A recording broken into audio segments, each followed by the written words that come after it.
Welcome to the integration series.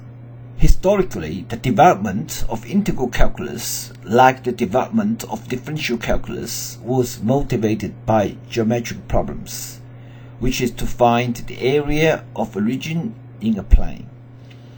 The principal tool in the study of integral calculus is the definite integral, which is defined by using the notation of a limit.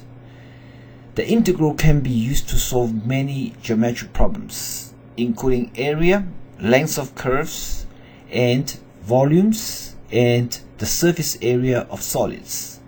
It is also an important tool in solving problems in physics, chemistry, biology, engineering, economics, and other fields.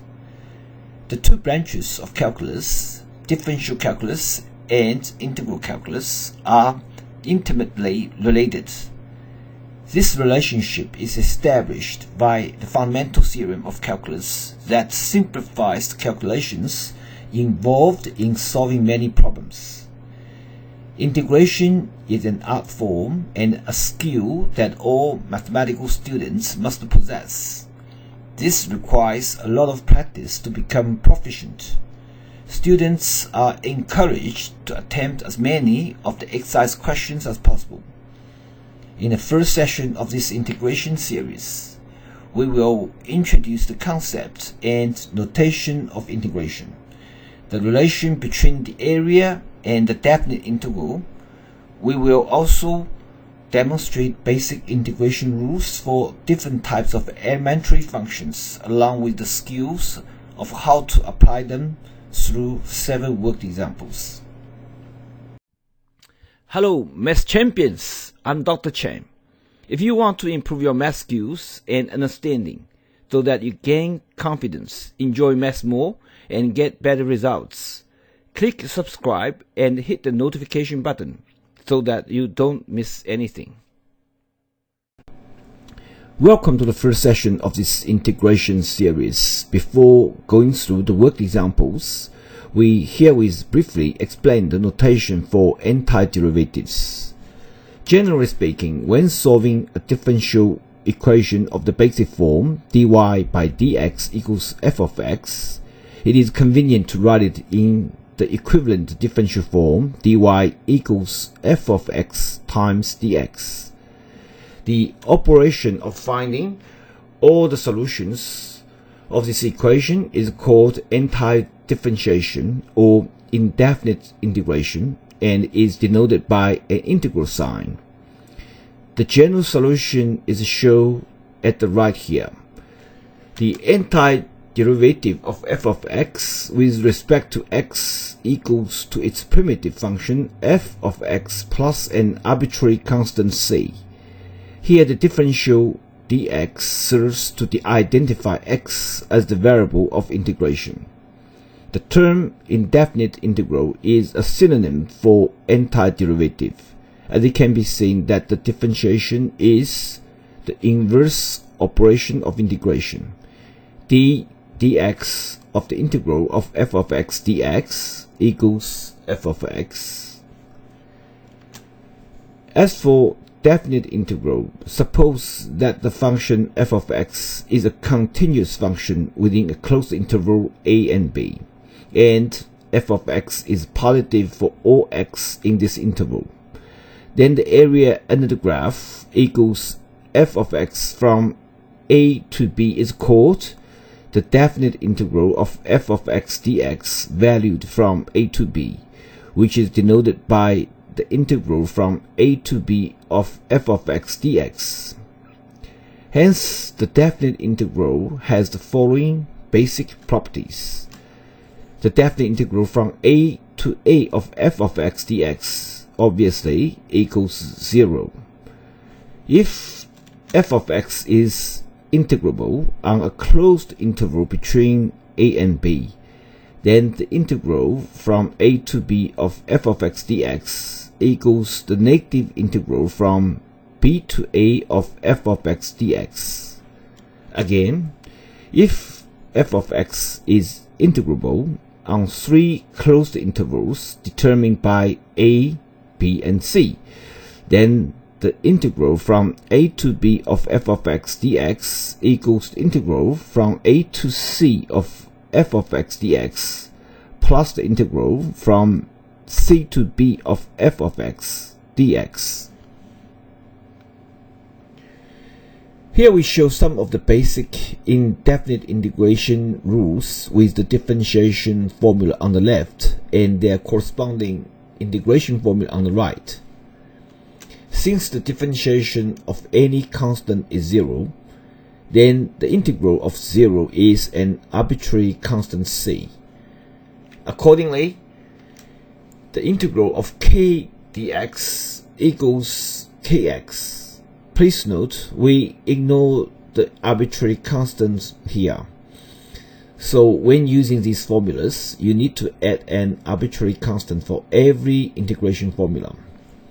The next integral of k f prime of x dx equals k f of x, and the integral of m times f prime of x plus or minus n times g prime of x, or in parentheses dx equals m times f of x plus or minus n times g of x.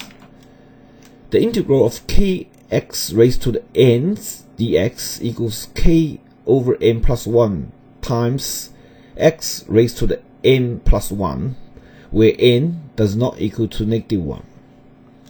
The next is the integral of a over the sum of ax plus b dx equals 1 over a times ln of ax plus b, or in parentheses. The last basic formula here is the integral of a raised to the kx dx equals the reciprocal of the product of k ln a times a raised to the kx. Here we continue to introduce the basic integration formula, though it is a bit boring but important. Now we start to introduce the integration of trigonometry functions as well as the inverse trigonometry functions, because these rules will be used in our worked examples in later sessions as well as in your exams later. As it can be seen that the differentiation of sine of x is cosine of x. The integral of cosine x dx is sine x. In a similar manner, the integral of sec squared x dx is tangent x. The integral of cosec squared of x dx is negative cotangent x. The integral of sec x tangent x dx is sec x. The integral of cosec x cotangent x dx is negative cosec x. The integral of tangent x dx is negative ln of modulus cos x. The integral of sec x dx is ln of modulus of the sum of sec x and tangent x. The following three formulas are related to inverse trigonometry functions. Comparing to their corresponding differentiate form, the integral of the reciprocal of the square root of a squared minus x squared dx is arcsine of x over a, where x is between negative a and a. The integral of negative reciprocal of a squared minus x squared dx is arc cosine x over a, where x is also between negative a and a. The integral of a over the sum of x squared and a squared dx is arctangent x over a, where x is any real number. Now let's talk about the integrals of odd and even functions. If negative a to a of f of x dx equals the integral from negative a to 0 of f of x dx plus the integral from 0 to a of f of x dx, we here will let a variable u equals negative x. The integral from negative a to 0 of f of x dx equals the integral from a to 0 of f of negative u d negative u, which equals the integral from 0 to a of f of negative u du, which is equivalent to the integral from 0 to a of f of negative x dx. When f of x is an even function, f of negative x equals f of x. Hence, the definite integral from negative a to a of f of x dx equals 2 times the integral from 0 to a of f of x dx. When f of x is an odd function, f of negative x equals negative f of x. Hence, the definite integral from negative a to a of f of x dx equals 0. Hence, we have simplified the expression of the integrals of odd and even functions. Now let's look at the first weak example. Since the modulus of x is an even function, the definite integral from negative 1 to 1 of the modulus of x dx can be simplified to 2 times the integral from 0 to 1 of f dx, which equals x squared valued from 0 to 1, which equals 1. Hence, the integral from negative 1 to 1 of modulus of x dx equals 1. Here, example 2 is to show that f sub 1 of x, f sub 2 of x, and f sub 3 of x all are antiderivatives of f of x, which is 4x cubed. The proof is quite straightforward, since the derivative of any constant is 0. So, d f sub 1 of x equals d f sub 2 of x equals d f sub 3 of x, which equals f of x, which is 4x cubed. Example 3 is to find antiderivatives of 3 integrals. Before we start, we need to recall the power rules of antiderivative of ax raised to the power of n, which is a over the sum of n plus 1 times x to the n plus 1 plus an arbitrary constant c.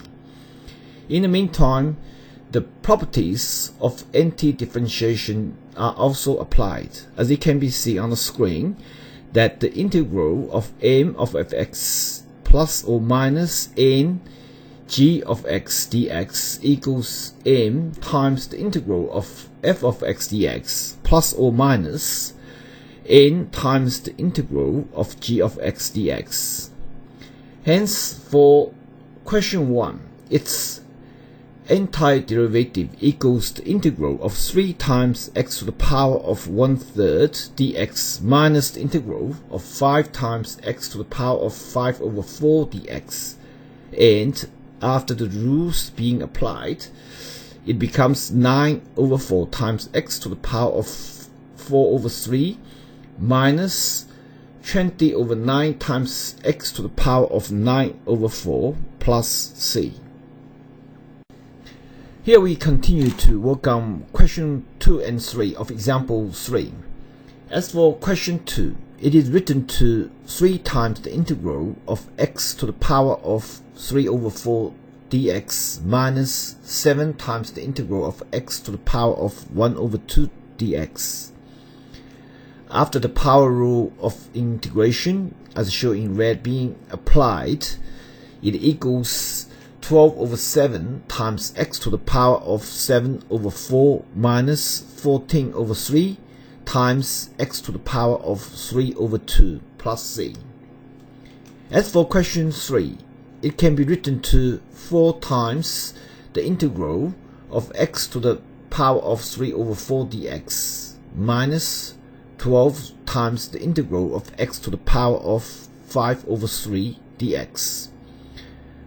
According to the power rule of integration, the corresponding values of k and n can be easily identified within the two integrals. Hence, after being simplified, it equals 5 over 2 times x to the power of 8 over 5 minus 9 over 2 times x to the power of 8 over 3 plus c. Now we come to the logarithmic rule for integration. As we have learned that the differentiation of logarithm of x to the base e is 1 over x.